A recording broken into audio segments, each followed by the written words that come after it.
नमस्कार, ABC channel में आपका स्वागत है। मैं हूं सचिन श्रीवास्तव और आप मेरे साथ देखेंगे आजमगढ़ से जुड़ी खबरें। आइए नजर डाल लेते हैं आज की खास खबरों पर। खबर के प्रायोजक हैं Sarvodaya public school, Harbanshpur, Azamgarh. Admission open. Classes nursery to 9 and 11। GD global school, Kartarpur, Azamgarh. Admission open for new session. Nursery to classes 9 and 11। Sai international school, Pura Pande, Bhaduli Bazar, Azamgarh. Affiliated to ICSI New Delhi. Admission open for new session. Nursery to class 9 and 11। Vedanta school of nursing and paramedical science, Lachhirampur, Azamgarh. QCI rating में A श्रेणी प्राप्त कर बना मंडल का पहला institute. और lifestyle furniture, बेलानाडी, Azamgarh. जनपद आजमगढ़ में एंटी करप्शन टीम ने कक्षा 6 से 8 तक की मान्यता दिलाने के लिए 1 लाख की रिश्वत लेने वाले AD बेसिक कार्यालय में तैनात लिपिक मनोज कुमार श्रीवास्तव को रंगे हाथ गिरफ्तार किया गया है। आरोपी मनोज कुमार श्रीवास्तव को 2 लोक सेवक के सामने से रिश्वती नोट के साथ गिरफ्तार किया गया। इस मामले में इनके विरुद्ध वैधानिक कार्रवाई की जा रही, जबकि वहीं एंटी करप्शन टीम ने AD सहायक शिक्षा निदेशक, जिला विद्यालय निरीक्षक मनोज कुमार मिश्रा को भी मुलजिम बनाया। बलिया जिले के रहने वाले शिकायतकर्ता राजीव कुमार सिंह ने जिले की एंटी करप्शन टीम को शिकायती पत्र देते हुए आरोप लगाया कि बलिया में विद्यालय की मान्यता दिलाने के लिए आजमगढ़ AD बेसिक कार्यालय में तैनात लिपिक मनोज कुमार श्रीवास्तव द्वारा 1 लाख की रिश्वत मांगी जा रही थी। यह सूचना मिलने के बाद एंटी करप्शन टीम आजमगढ़ ने आरोपी मनोज कुमार श्रीवास्तव, जो आजमगढ़ जिले के न्यू कॉलोनी जाफरपुर के रहने वाले हैं, उन्हें रंगे हाथ गिरफ्तार करने की योजना बनाई गई। इसी क्रम में आरोपी की गिरफ्तारी की गई। आजमगढ़ एंटी करप्शन की इस पूरी टीम में बड़ी संख्या में विभागीय अधिकारी शामिल रहे। आजमगढ़ में लगातार पुलिस अपराधियों पर नकेल कसने की कार्रवाई कर रही है, लेकिन इसके बाद भी बदमाशों के हौसले पस्त होने का नाम नहीं ले रहे हैं। आजमगढ़ शहर कोतवाली अंतर्गत हीरापट्टी में केंद्रीय विद्यालय मार्ग स्थित कॉलोनी में सोमवार को सुबह करीब 10:15 बजे घर के बाहर झाड़ू लगा रही स्वास्थ्य कर्मी की पत्नी के गले से पता पूछने के बहाने सोने की चेन व कान से सोने की बड़ी बाली को छीनकर बाइक सवार बदमाश फरार होने में कामयाब हो गए। घटना के समय वहां आसपास कोई मौजूद नहीं था। खास बात है कि मुख्य मार्ग से ही घटना को अंजाम देकर बदमाश भागने में सफल रहे। आजमगढ़ ब्लड बैंक के पूर्व प्रभारी, वर्तमान में जौनपुर में तैनात सुभाष पांडे की पत्नी सोमवार को सुबह घर के बाहर झाड़ू लगा रही थी। इसी दौरान एक बदमाश बाइक से उनके घर के थोड़ा आगे रुका, फिर एक अन्य बदमाश पीछे से लंगड़ाते हुए पैदल पहुंचा और बैंक कर्मी मनोज शर्मा का पता पूछने लगा। स्वास्थ्य कर्मी की पत्नी ने जैसे ही पता बताया, तभी पास आकर बदमाश ने छीना झपटी चालू कर दी। इस दौरान पीड़ित महिला जमीन पर भी गिर गई, लेकिन उसके गले से जबरन सोने की चेन और कान की बाली छीनकर दोनों बाइक से फरार हो गए। पूरी घटना घर के सामने लगे CCTV कैमरे में कैद हो गई। महिला का दोनों कान नीचे से कट गया। जब महिला चीखने चिल्लाने लगी तब लोग मौके पर पहुंचे। महिला के कान से लगातार खून बह रहा था, जिसके बाद उनको डॉक्टर के पास ले जाया गया। वहीं सूचना के बाद मौके पर शहर कोतवाली की पुलिस व बलरामपुर चौकी प्रभारी मौके पर पहुंचे। पुलिस जांच पड़ताल में जुटी हुई थी। SP सिटी शैलेंद्र लाल का कहना है कि घटना CCTV कैमरे में कैद है। CCTV के फुटेज के आधार पर बदमाशों को चिन्हित कर कड़ी कार्रवाई की जाएगी। आज सुबह 10:15 बजे जो है वो पल्सर गाड़ी से 2 लोग जो है वो आए और हमारी पत्नी दरवाजे पर झाड़ू लगा रही थी। उसी समय जो है वो बगल के किसी का पता पूछे हैं, रुक करके, और जैसे ये पता बताई हैं तब तक जो है इनके कान की बाली और चैन छीन करके भाग गए। जिस बाली छीनने से कान कट गया इनका, और स्थिति यह बनी है कि इस तरह से दिन के वक्त जो है जिस समय की 10:15 बज रहा था, कितनी बड़ी सुबह के 10:15 हाँ, सुबह के 10:15 बजे यह जो घटना घटित हुई। थाने में सूचना दे दिए आप? हाँ, थाने में सूचना दे दिए गए। कोतवाल साहब भी आए थे, बलरामपुर चौकी के इंचार्ज भी आए, CCTV फुटेज भी निकाल लिए हैं। ये सुबह के टाइम में एक चेन स्नैचिंग घटना केंद्रीय विद्यालय रोड हीरा पट्टी पर हुई है। एक महिला से मोटरसाइकिल सवार 2 लोग आए और वो चेन छीन के भाग गए हैं। पुलिस को इस पूरे प्रकरण का CCTV फुटेज मिला है और शीघ्र ही हम लोग आदमियों को चिन्हित करते हैं, उनके विरुद्ध कठोर से कठोर कार्रवाई सुनिश्चित करेंगे। सर किस चीज़ से आए थे जो ये एक मोटरसाइकिल से 2 लोग थे और एक लड़का नीचे पैदल चला है, उसने महिला का चेन छीना और इसके बाद मोटरसाइकिल पे बैठ के ये लोग भाग गए। तो पुलिस CCTV फुटेज उपलब्ध है, इसके आधार पे शीघ्र इन लोगों को चिन्हित कर कठोर से कठोर कार्रवाई करेगी। 22 फरवरी से शुरू हो रही यूपी बोर्ड परीक्षा में नकल मिलने व इसकी गोपनीयता भंग होने पर कठोर कार्रवाई की जाएगी। सभी केंद्र व्यवस्थापक नकल विहीन परीक्षा संपन्न कराएं। उक्त बातें ADM प्रशासन राहुल विश्वकर्मा ने राहुल प्रेक्षागृह में केंद्र व्यवस्थापकों, सेक्टर, स्टैटिक व जोनल मजिस्ट्रेट की बैठक में कही।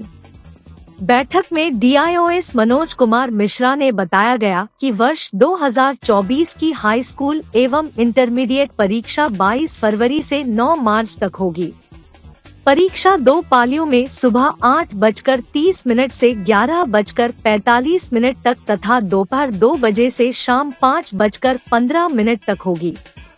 प्रत्येक परीक्षा कक्ष में दोनों ओर वॉइस रिकॉर्डर युक्त CCTV कैमरा एवं DVR के साथ राउटर डिवाइस 24 घंटे संचालित होना जरूरी है। इसकी मॉनिटरिंग प्रदेश स्तर एवं जिला स्तर पर की जाएगी। कक्ष निरीक्षकों एवं अन्य कर्मियों के पास परिचय पत्र एवं आधार कार्ड होना आवश्यक है। परीक्षा के बाद उत्तर पुस्तिकाएं निर्धारित समय 2 घंटे के भीतर संकलन केंद्र में पुलिस अभिरक्षा में जमा कराई जाएंगी। प्रश्न पत्र परीक्षा केंद्रों पर पहुंचने के बाद सुरक्षा की संपूर्ण जिम्मेदारी केंद्र व्यवस्थापकों की होगी। सभी परीक्षा केंद्रों पर पुलिस बल की तैनाती की जाएगी। 5 सचल दल के अलावा हर ब्लॉक में अलग से प्रशासनिक टीमें बनाई गई हैं। स्थानीय थाने से police force, crime branch, social team सतर्क रहेगी। संवेदनशील केंद्रों पर विशेष निगरानी रखी जाएगी। उन्होंने बताया कि जनपद में परीक्षा के लिए इस बार कुल 276 केंद्र बनाए गए हैं। कुल 1,70,000 परीक्षार्थी परीक्षा में प्रतिभाग करेंगे। इनमें 90,000 परीक्षार्थी हाई स्कूल और 80,000 परीक्षार्थी इंटर की परीक्षा में शामिल होंगे। इंटरमीडिएट हाई स्कूल की बोर्ड परीक्षा है, उसके परीक्षा केंद्रों में संचालन बढ़िया से करने के लिए जो भी टीम है, स्टैटिक मजिस्ट्रेट की, सेक्टर मजिस्ट्रेट की, केंद्र व्यवस्थापक की, उनकी सामूहिक बैठक हो रही है। क्या दिशा निर्देश दिए जा रहे हैं? पेपर सुरक्षित तौर पे विद्यालय पे जाए, पूरी परीक्षा सुगमता से हो, कोई बच्चे का पेपर न छूटे। अगर कोई लिखित समस्या है, समस्या लिखित तौर पे उसको कंट्रोल रूम में अवगत कराया जाए। कितने छात्र हैं? कितने कुल 1,70,000 बच्चे इस साल हमारे वहाँ हैं। इसमें से 90,000 हमारे हाई स्कूल के हैं, 80,000 के आसपास इंटरमीडिएट के हैं। कितने केंद्र बनाए गए? 276 केंद्र बनाए गए हैं इस साल। और कितने 10 बनाए गए? 5 सचल दल बनाए गए हैं और उसके अलावा हर ब्लॉक में जिला प्रशासन ने एक अपनी टीम बनाई है। परीक्षा सफल कराने के क्या दिशा निर्देश दिए जा रहे हैं? यही सब पुलिस बल की देखरेख में STF और LIU की निगरानी में परीक्षा संपन्न हो रहा है। सभी टीचर्स को ट्रेनिंग दे दी गई है, कक्ष निरीक्षक व्यवस्था कर दी गई है और सभी बातों सबको अवगत करा दिया गया है। नहीं परीक्षा कराने के लिए क्या तैयारियाँ? तैयारियाँ हैं, हर जगह पेपर आ गया, कापी आ गई, कक्ष निरीक्षक बन गए, सभी तैयारी सुगमता से चल रही है हमारी। पढ़ा जा रहा है, उसके लिए क्या कार्रवाई? FIR होगा विद्यालय पे ही। विवाहिता को भगाकर शादी करने व धर्म परिवर्तन कराने वाले 3 अभियुक्तों को मेहनगढ़ थाना पुलिस ने मानपुर से गिरफ्तार कर लिया है। वादी मुकदमा ने थाना मेहनगर पर लिखित तहरीर दी कि वादी मुकदमा की भाभी कहीं चली गई थी, जिसके संबंध में गुमशुदगी दर्ज कराई थी, जो वापस आ गई है और बताई कि एक व्यक्ति से मेरी बात होती थी जो अपना नाम सोनू सिंह बताया था। इन्हीं के साथ विगत दिनों से बात होती थी। यह व्यक्ति मेरी भाभी को बहला फुसलाकर नागौर राजस्थान भगा ले गया। जब मेरी भाभी को जानकारी हुई कि इरफान पुत्र बाबू खां निवासी जाजुलाई थाना कोतवाली नगर जनपद नागौर राजस्थान, अलाउद्दीन पुत्र लियाकत निवासी गोड़ा कला थाना पोंडा जिला नागौर राजस्थान, मुमताज पुत्र बाबू खां जाजुलाई थाना कोतवाली नगर जनपद नागौर राजस्थान के द्वारा मेरी भाभी से धर्म परिवर्तन कराकर निकाह किया गया। मेरी भाभी जब इस तथ्य को जान पाई कि यह राजपूत समाज का व्यक्ति नहीं है तो किसी तरह से भागकर घर वापस आई, जिसके संबंध में मेहनगर थाना पर मुकदमा पंजीकृत कर विवेचना प्रचलित है। वही वादी मुकदमा द्वारा तहरीर सूचना दी गई थी कि मेरी भाभी कहीं चली गई है, जिसके संबंध में गुमशुदगी दर्ज की गई थी। वादी द्वारा अपने भाभी का उम्र 24 वर्ष बताया गया था, परंतु बरामद होने के पश्चात प्रमाण पत्र के अवलोकन से वादी के भाभी की उम्र 16 वर्ष पाई गई, जो नाबालिग है। इसी क्रम में रविवार को उप निरीक्षक पवन कुमार सिंह मय हमराह द्वारा मुकदमा उपरोक्त से संबंधित अभियुक्त इरफान, अलाउद्दीन और मुमताज को घटना में प्रयुक्त 2 मोबाइल के साथ रविवार को दोपहर 2:30 बजे मानपुर से गिरफ्तार कर लिया। गिरफ्तार तीनों अभियुक्तों को पुलिस ने न्यायालय भेज दिया। सूचना पर थाने पर गुमशुदगी दर्ज की गई। तत्पश्चात 17 तारीख को वादी मुकदमा की तहरीर पर FIR नंबर 55/24 धारा 363, 66, 76, 419, 120B, 3/4 पॉक्सो एक्ट और 3/5(1) उत्तर प्रदेश विधि विरुद्ध धर्म संपरिवर्तन प्रतिषेध अधिनियम 2021 के अंतर्गत 3 लोगों के विरुद्ध FIR पंजीकृत की गई है। ये 3 लोग इरफान पुत्र बाबू खां, अलाउद्दीन पुत्र लियाकत और मुमताज पुत्र बाबू खां जनपद नागौर राजस्थान के रहने वाले हैं। पूछताछ में ये बात प्रकाश में आई है, इनके द्वारा अपना नाम बदलकर, अपने नाम को छिपाकर, धर्म की आइडेंटिटी को छिपाकर महिला को अपने झांसे में लिया गया और इनसे फोन पे वार्ता की गई। लगातार संपर्क में रहते हुए इनको राजस्थान बुलाया गया।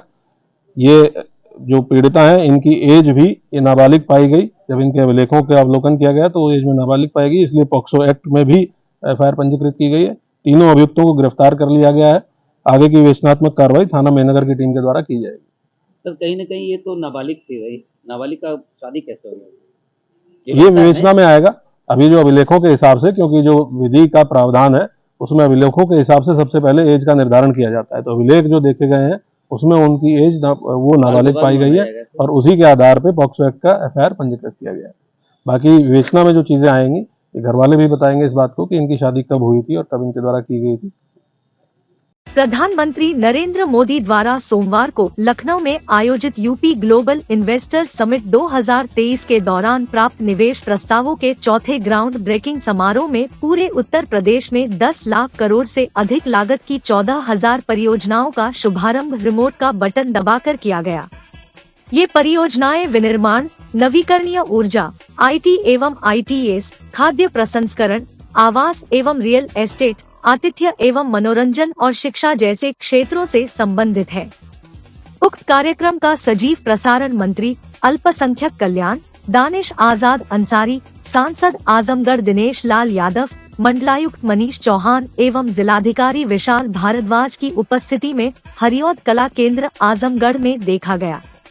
इसी क्रम में हरिऔध कला केंद्र आजमगढ़ में आयोजित कार्यक्रम का शुभारंभ मंत्री अल्पसंख्यक कल्याण दानिश आजाद अंसारी, सांसद आजमगढ़ दिनेश लाल यादव द्वारा किया गया।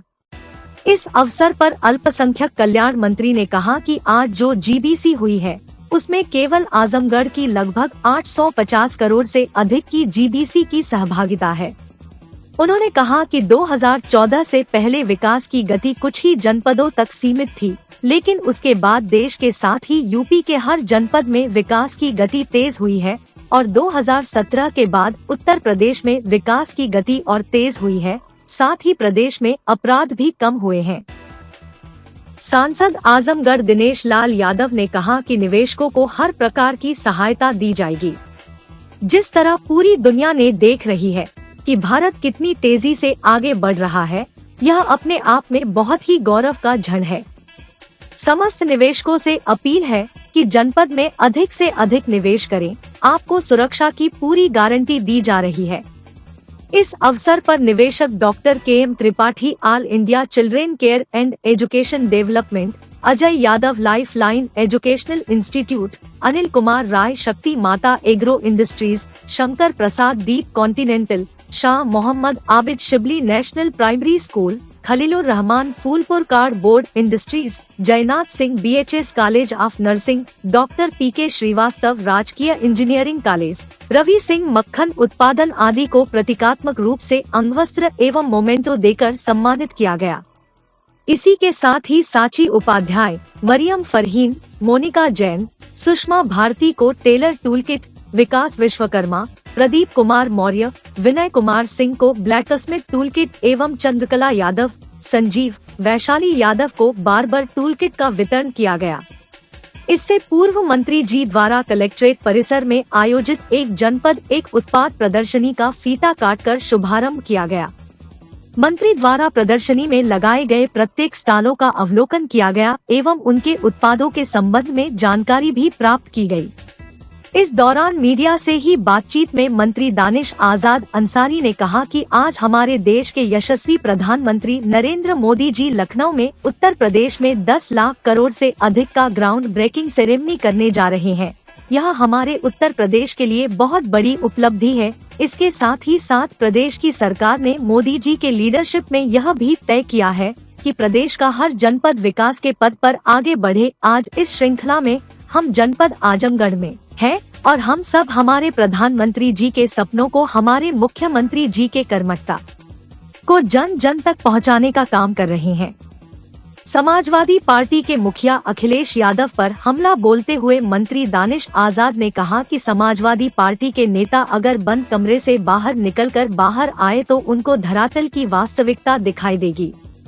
इस अवसर पर मंडल आयुक्त मनीष चौहान, जिलाधिकारी विशाल भारद्वाज, मुख्य विकास अधिकारी परीक्षित खटाना, अपर पुलिस अधीक्षक शैलेंद्र लाल, संयुक्त आयोग उद्योग रंजन चतुर्वेदी उपस्थित रहे। देखिए, आज हमारे देश के यशस्वी प्रधानमंत्री नरेंद्र मोदी जी लखनऊ में हमारे मुख्यमंत्री योगी आदित्यनाथ जी के साथ उत्तर प्रदेश में 10 लाख करोड़ से अधिक का ग्राउंड ब्रेकिंग सेरेमनी करने जा रहे हैं। ये एक बहुत बड़ी उपलब्धि है हमारे उत्तर प्रदेश के लिए।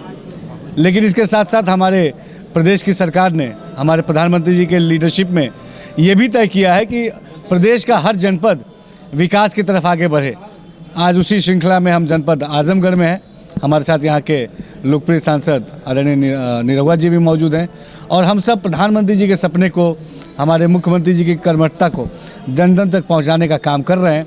आज इस ODOP के तहत यहाँ पे जो हमारे आजमगढ़ की ब्लैक पॉटरी है, मुबारकपुर का हमारा कारोबार है कपड़े का, उसकी प्रदर्शनी लगी, उसके उद्घाटन में हम लोग आए और हमने देखा किस तरीके से छोटे छोटे उद्योगों को आगे बढ़ाने के लक्ष्य के साथ हमारी सरकार ने जो काम किया है वो आज धरातल पे उसकी वास्तविकता दिख रही है, जन जन तक उसका लाभ पहुंच रहा है और हमारे डबल इंजन की सरकार दुगनी रफ्तार के साथ जनता की सेवा के लिए काम कर रही है। अखिलेश यादव लगाते हैं कि खाली घोषणाएं होती हैं, कोई अमली जामा नहीं बनाया जाता है। देखिए, समाजवादी पार्टी के नेता अगर अपने बंद कमरों से बाहर निकल के आएंगे तो उनको धरातल की वास्तविकता दिखेगी।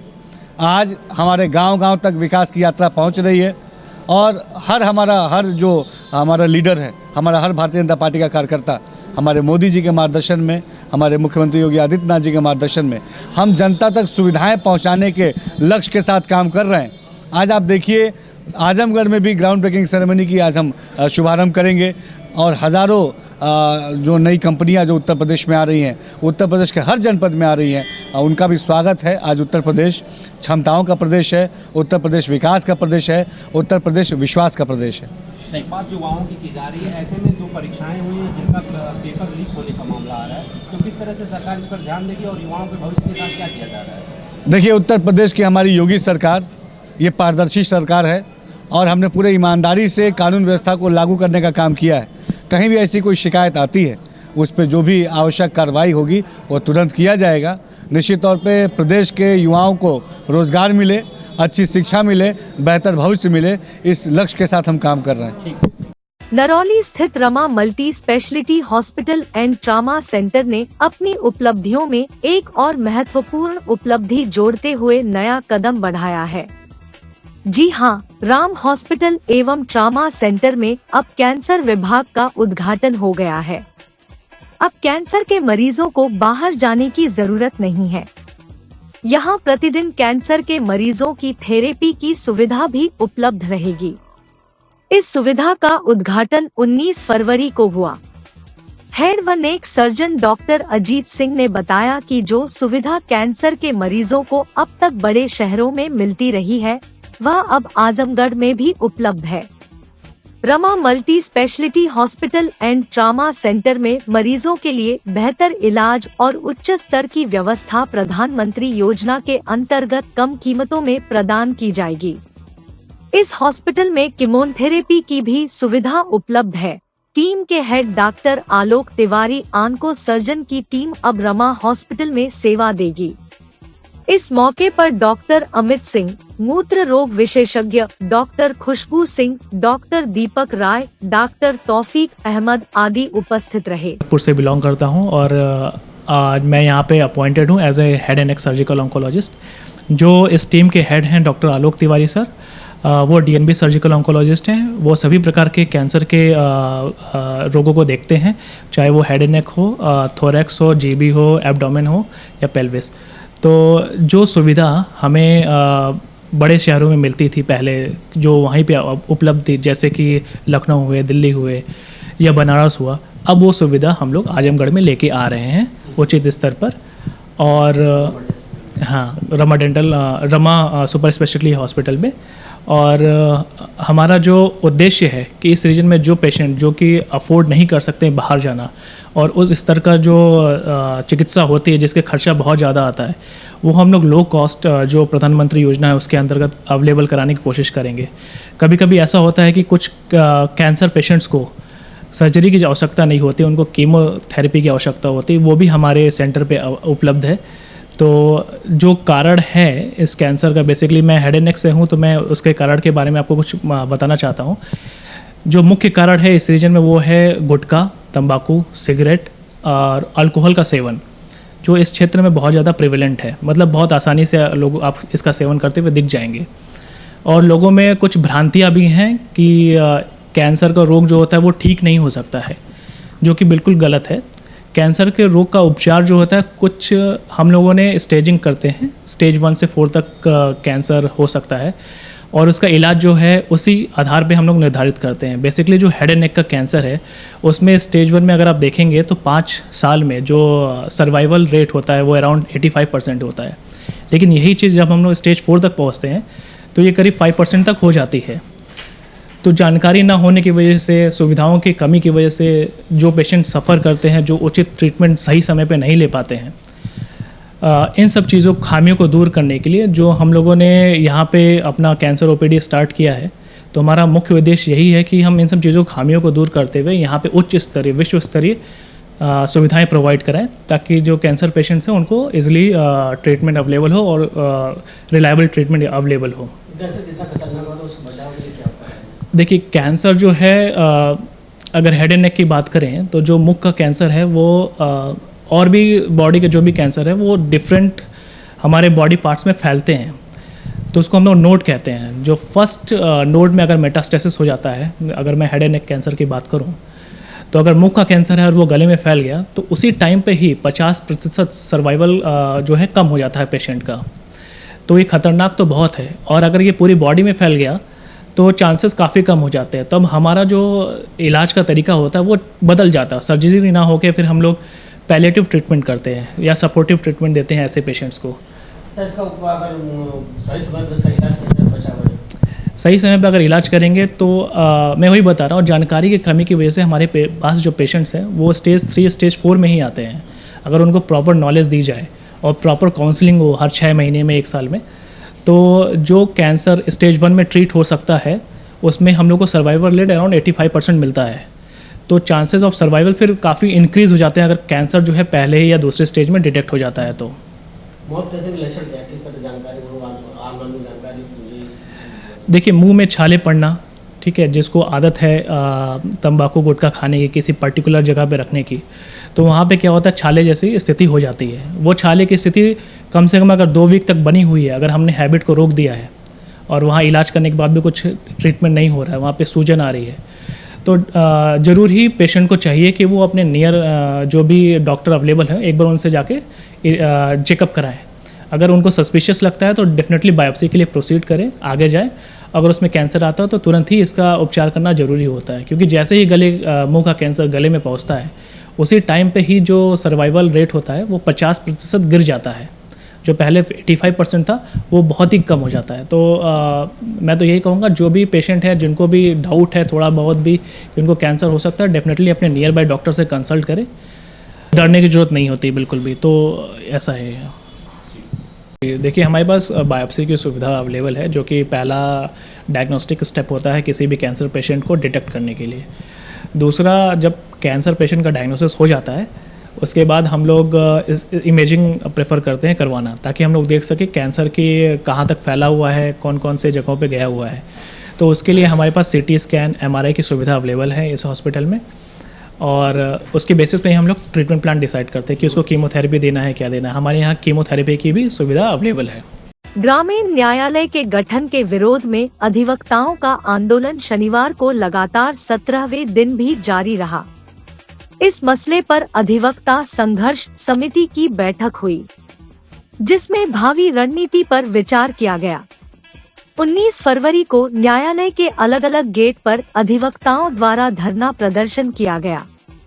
इस मुद्दे पर दीवानी न्यायालय अभिभाषक संघ के सभागार में संघर्ष समिति के संयोजक राजेंद्र प्रसाद सिंह व संघ के अध्यक्ष अशोक कुमार पांडे की अध्यक्षता में बैठक हुई, जिसमें अधिवक्ताओं ने अपने जारी आंदोलन की रूपरेखा पर विचार विमर्श किया।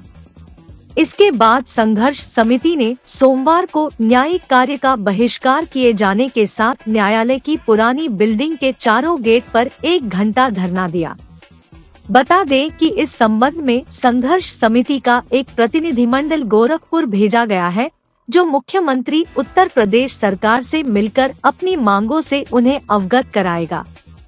धरने में मंडल के भी अधिवक्ता शामिल हुए। आजमगढ़ में जो ग्रामीण न्यायालय के विरोध में न्यायिक कार्य से विरत हैं, पूरे मऊ जनपद में, आजमगढ़ में, बलिया में, देवरिया में, कई जनपदों में यह जो ग्रामीण न्यायालय काला कानून बनाया गया है। ग्रामीण न्यायालय में न कोई इंफ्रास्ट्रक्चर है, न किसी वादकारी का हित है, न किसी अधिवक्ता का हित है, न किसी न्यायिक अधिकारी का। ग्रामीण न्यायालय में किसी प्रकार का कोई संसाधन नहीं है।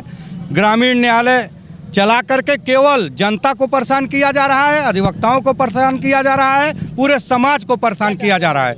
हम लोग चाहते हैं ग्रामीण न्यायालय का वापस होना चाहिए, कभी न खुले। दूसरी बात, हमारे जनपद न्यायालय में अभी समस्त न्यायाधीशों के पद रिक्त हैं। कोई ऐसा जनपद नहीं है जहां पे 4, 5, 10, 15 न्यायाधीशों का पद रिक्त है, वो भरा नहीं जा रहा है। हमारी सर्वप्रथम मांग है कि जब तक जनपद न्यायालयों में सारे समस्त न्यायाधीशों के पद भर दिए जाएं, उसके बाद ग्रामीण न्यायालय की नियुक्ति हो। ग्रामीण न्यायालय में कोई न्यायिक अधिकारी भेजा जाए, उससे पहले अगर न्यायिक अधिकारी ग्रामीण न्यायालय में भेजे जाते हैं, हमारे यहाँ पद रिक्त रहता है, तो हम लोग इसी तरह से न्यायिक कार्य से विरत रह करके आंदोलन करते रहेंगे। आजमगढ़ में ऑनलाइन उपस्थिति व्यवस्था का पुरजोर विरोध दर्ज कराते हुए उत्तर प्रदेश पंचायती राज ग्रामीण सफाई कर्मचारी संघ ने सोमवार को विकास भवन के परिसर में प्रदेशव्यापी धरना प्रदर्शन किया गया। इस दौरान समस्त ब्लॉकों से भारी संख्या में जुटे सफाई कर्मचारियों ने ऑनलाइन हाजिरी बंद करो की नारेबाजी की। इसके बाद सीएम व पंचायती राज विभाग के निदेशक को संबोधित 5 सूत्री पत्रक जिला प्रशासन को सौंपा। प्रदेश अध्यक्ष क्रांति सिंह ने कहा कि पंचायती राज विभाग के निदेशक द्वारा जारी ऑनलाइन उपस्थिति दर्ज कराए जाने की व्यवस्था का सफाई कर्मचारी पूरे प्रदेश में पुरजोर विरोध करते हैं। सफाई कर्मचारियों को जगह जगह जाकर सफाई कार्य करना पड़ता है और सफाई कर्मचारी बहुत ज्यादा शिक्षित भी नहीं है। आदि कारणों को ध्यान रखते हुए ऑनलाइन उपस्थिति व्यवस्था को सफाई कर्मचारियों पर न लागू किया जाए। जिलाध्यक्ष सीपी यादव ने कहा कि ग्रामीण सफाई कर्मचारी फील्ड में जाकर बीएलओ में मतदाता पुनरीक्षक का कार्य कर रहे हैं उन्हें अपने तैनाती ग्राम में ऑनलाइन उपस्थिति लगाना संभव नहीं है। आज के संबंध में यहाँ आपके आज जो है ऑनलाइन के विरोध में, ऑनलाइन किसके विरोध में? ये ऑनलाइन जो हाजिरी लगनी उसके विरोध में सरकार से हम लोगों का बस यही मांग है कि ऑनलाइन हाजिरी ना लगाया जाए, क्योंकि इसमें जो अनपढ़ लोग ज़्यादा हैं जो कि शिक्षित नहीं है। हम लोग यही चाहते हैं कि ऑनलाइन हाजिरी बंद हो। इसके विरोध में पूरे जनपद 22 ब्लॉक के कर्मचारी आए हैं, उसका विरोध कर रहे हैं। मांगे पूरी नहीं होंगी तो जब तक मांगे नहीं पूरी होगी तब तक हम लोगों का मांग जारी रहेगा और संघर्ष करते रहेंगे।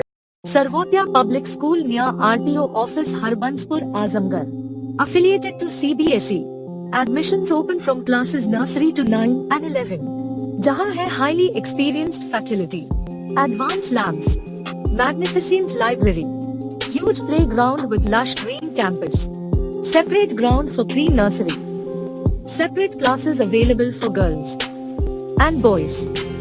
We also organize sports, music, smart classes and many more facility available. Uttar Pradesh के 613 नर्सिंग और पैरामेडिकल कॉलेज में से 20 कॉलेज QCI रेटिंग में A श्रेणी प्राप्त कर बने मेंटर इंस्टीट्यूट। आजमगढ़ मंडल और जिले का नाम रोशन कर Vedanta school of nursing and paramedical science Lachhirampur Azamgarh QCI rating में A श्रेणी प्राप्त कर बना मंडल का पहला institute. Wifi campus, smart classroom, live projects, special placement cell, scholarship, separate hostel for boys and girls. Admission या अन्य जानकारी के लिए संपर्क करें। साई इंटरनेशनल स्कूल पूरा पांडे, निकट RTO office, Bhadli Bazar, Azamgarh. ICSE board new Delhi से मान्यता प्राप्त। प्रत्येक क्लास में स्मार्ट क्लास की व्यवस्था, सुव्यवस्थित साइंस और कंप्यूटर लैब्स, इंडोर और आउटडोर स्पोर्ट्स फैसिलिटीज, पूरे सिटी में वाहन की सुविधा। Admission open for new session, nursery to class 9 and 11। Sai international school Pura Pande, निकट RTO office, Bhadli Bazar, Azamgarh. Lifestyle furniture, Belnadi, Azamgarh. सभी प्रकार के फर्नीचर एवं इलेक्ट्रॉनिक सामानों की भरपूर रेंज उपलब्ध। हमारे यहाँ EMI की सुविधा 0% ब्याज पर उपलब्ध। इलेक्ट्रॉनिक सामानों में LED TV, refrigerator, washing machine, air conditioner, air cooler, deep freezer, water cooler, mixer, juicer, iron, fan, induction, battery, inverter, electric geyser, gas geyser, आटा चक्की इत्यादि। फर्नीचर के सामानों में बेड, गद्दा, सिंगारदान, अलमीरा, sofa, table, chair, rack, stool, संदीली, सीढ़ी, डाइनिंग टेबल, झूला आदि। शादी विवाह की हो तैयारी या ऑफिस और घर के लिए सामानों की करनी हो खरीदारी, पहुँचिए लाइफस्टाइल फर्नीचर, बेलनाडी, आजमगढ़।